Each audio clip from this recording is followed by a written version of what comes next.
Buongiorno a tutti e bentornati a Val Grande. Sì, io sono qui, sono in un appesamento destinato alla coltivazione di soia, perché ogni tanto è bene ricordare che Val Grande non è solamente un agriturismo, non è solamente un luogo destinato alle vacanze, ma Val Grande è anche un'azienda agricola.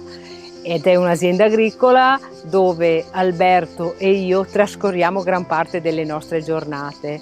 Le giornate che sono divise tra l'attività destinata all'accoglienza per i nostri ospiti, ma parte delle giornate destinate anche alle lavorazioni delle attività agricole. Tra queste, in questo momento, tra poco ci sarà la fase dell'irrigazione.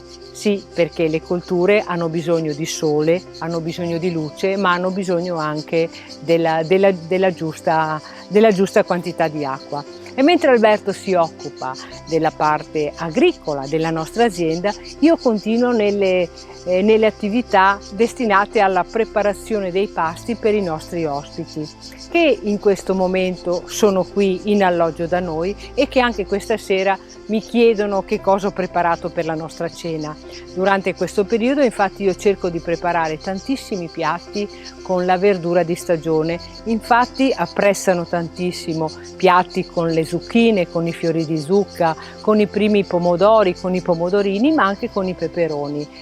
Tante quindi preparazioni con frutta e verdura di stagione, ma non solo. E sappiamo che i nostri menù prevedono anche le paste realizzate da noi, come pure le pinze fatte in casa. Completano la gamma delle nostre offerte anche i dolci fatti in casa, e in questo momento sto preparando una mousse al cioccolato che già proposta lo scorso fine settimana ho intenzione di riproporre, perché ho visto che i miei ospiti hanno apprezzato tantissimo.